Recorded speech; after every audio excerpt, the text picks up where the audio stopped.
এখন আমি যদি কই যে ভোটের দিকে যান না, নির্বাচন দিবেন কবে, সেই কথা বলেন, বললো যে বিএনপি অস্থির হয়ে গেছে। এই যে আমার ভাইও বললো বিএনপি খালি ভোট চায়। আরে ভাই, দেশটা কোথায় চলে গেল? আপনি যে সংস্কারের কথা বলছেন, সংস্কার কিসের জন্য? মানুষের ভাগ্য বদলের জন্য তো। সংস্কার মানুষের ভাগ্য উন্নয়নের জন্য তো, মানুষের জীবন মানের উন্নয়নের জন্য তো, মানুষ নির্বিঘ্নে ভোট দিতে পারবে সেই জন্য তো। কিসের জন্য সংস্কার? আপনি কার জন্য? মানুষের জন্য। মানুষের জীবন চলে যাচ্ছে, আপনি দেশ চালাইতে পারছেন না। তারপরে নানান ধরনের সংকট, ডলারের দাম 127 টাকা। যে ভাই যেটা বললো, গ্যাস নাই, বিদ্যুৎ নাই, পানি নাই।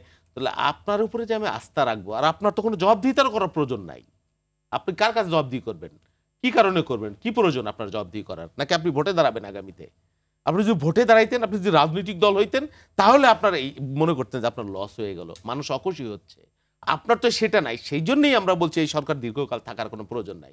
রাখ তো সংস্কার, আমার ওই আগের দিন ফিরাই দেয়, এই কথা তো মানুষ বলছে। বলছে না? কেন বলছে?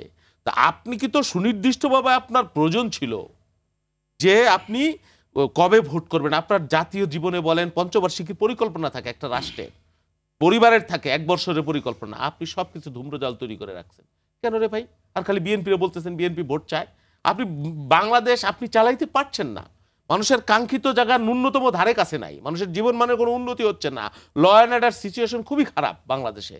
আপনার সরকার দুর্বলতম সরকার, ইতিহাসের সবচাইতে দুর্বলতম সরকার। এবং এই দুর্বলতার মধ্যে ষড়যন্ত্র, দেশি বিদেশি নানান ধরনের ধান্দা ফিকির, পতিত স্বৈরাচার নানান ধরনের মানে মাথা গুজবা ঠাইপ খুঁজে পাচ্ছে, চেষ্টা করছে আপনার ওই সংস্কারের মানে আকাঙ্ক্ষার ঠেলায়।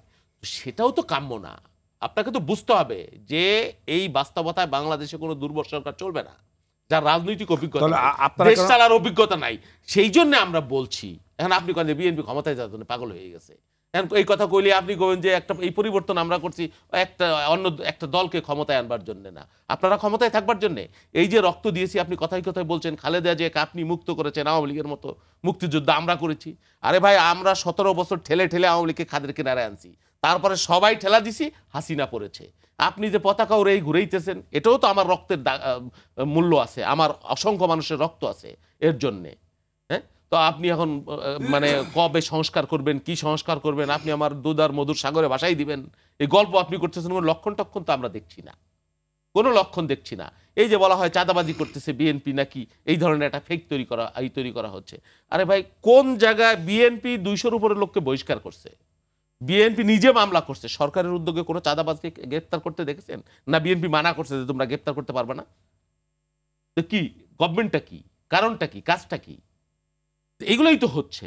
এখন মানুষ কেন ভাববে না যে আপনি বরং নিজে ক্ষমতা ভোগ করবার জন্য? মানুষ তো বলে, ওই রবীন্দ্রনাথের কথা আছে যে নরমাংসের স্বাদ পাইলে মানুষের সম্বন্ধে বাঘের যে দশা হয়, আর আমাদের দেশে যারা একবার ক্ষমতার স্বাদ পাইছে তাদের একই দশা।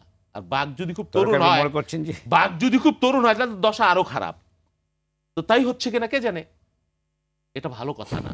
আপনি পরিষ্কার করেন বিএনপি পাগল হয় নাই। আপনার কতদিন লাগবে? কি সংস্কার আপনি করবেন? কতটুক সংস্কার করবেন? আমরা মনে করি সংস্কারের দায়িত্ব রাজনৈতিক দল। তাদের ব্যর্থতা আছে, ভুল আছে, সফলতাও আছে। আপনি সব ফেলে দিতে পারবেন না রাজনৈতিক নেতৃত্বের।